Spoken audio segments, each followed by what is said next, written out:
आदाब। जिला उधमपुर के तहसील रामनगर में आज मेटाडोर चालकों द्वारा तहसील रामनगर व बसंतगढ़ में सड़कों की खस्ता हालत को लेकर किया गया पीडब्ल्यूडी व पीएमजीएसवाई विभाग के खिलाफ जमकर प्रदर्शन। इस प्रदर्शन के चलते उन्होंने रामनगर एसडीएम से मांग करते हुए कहा कि जल्द से जल्द इन सड़कों की मुरम्मत करवाए और इस मुरम्मत करवाए जाने का कार्य जल्द से जल्द शुरू करवाया जाए, अन्यथा वह चक्का जाम करके उग्र प्रदर्शन करेंगे। उधमपुर से विनय शर्मा की ये खास रिपोर्ट।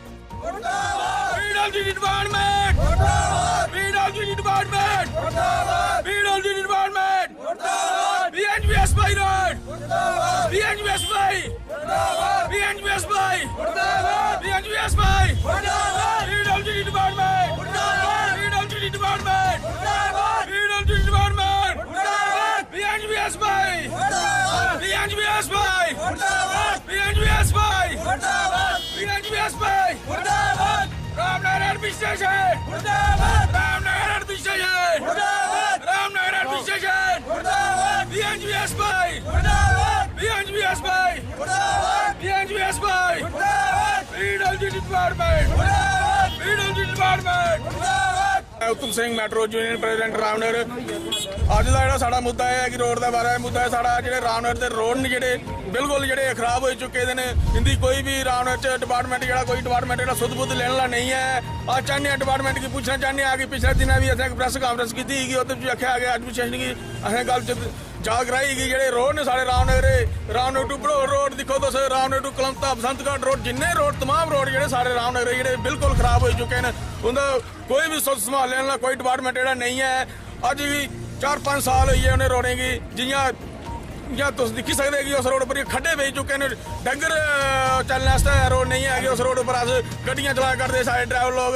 रोज ना कोई गड्डी का नुकसान होता है। 2000 3000 4 5000 तक नुकसान डेली गड्डी का होता है। साढ़ा ड्राइवर जिन्ने सारे ड्राइवर भरा ने साढ़े इनका इक्का मकसद है कि जिन्ने रोड साढ़े रामनगर अस सारियां गड्डियां चलदियां, मेट्रो चलदियां ने, भड़ोल चली जाओ तुस, चौकी कड़वाल घोलडी बसंतगढ़, बाकी रामनगर टू उधमपुर रोड है जो मेन रोड जो इसकी भी बड़ी खस्ती हालत है। किड़मू दिखो तुस जो खास इन्ने खड्डे पे चुके, इन्ने ज्यादा खड्डे पे हैं, वो भी अज तक उसी खड्डे नहीं कोई उन्हें भरया है। मैं डिपार्टमेंट की पूछना चाहना, पीडब्ल्यूडी की और पीएनजीएसवाई की पूछना चाहना कि पीडब्ल्यूडी दफ्तर जन्ने आखदे कि पीएनजीएसवाई का हैंड ओवर किया रोड, अगर उनके दफ्तर जन्ने आखदे पीडब्ल्यूडी का है। बाकी तुस चलियो चौकिया कोला पिछे रोड जो उत्थे चलिए जन्ने दे लगा उन्हें पुछदे जी भी हालत है जी, कहना कुदै ना इनका कोई असीं दफ्तर मुलाजम लभदा है कोई, ना इनका कोई बड़ा अफसर जां ना इहदा कर्मी की कहना एक्शन अज तक रामनगर च असें पीएनजीएसवाई का ना पीडब्ल्यूडी का असीं लभ्या नहीं कदें, जिन्हें भी असीं इंदे कोल गए शिकायत लई अज तक कोई नहीं असीं लभ्या। बाकी इ'यै चाहने कि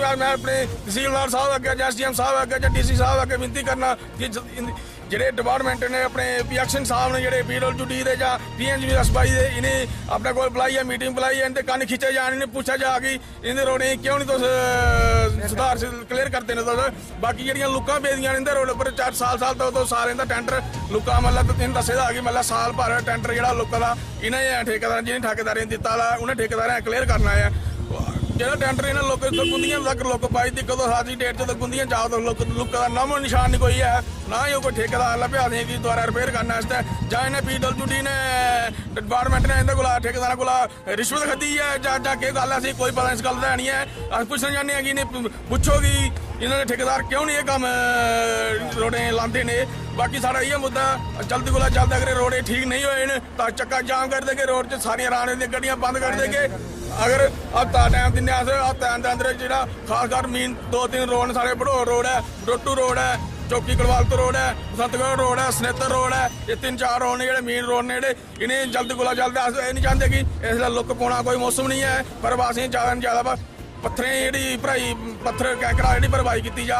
बाकी जो गड्डियां जी बड़ियां लवारां जी बड़े खड्डे ने जोड़े उ'ऐ भरी दे साढ़े आस्तै वो भी बहुत ने, वो भी नहीं अज तक भरे हैं। अस चाहने कि जल्द कोला जल्द इसी रोड क्लियर किया जा। जय हिंद जय भारत।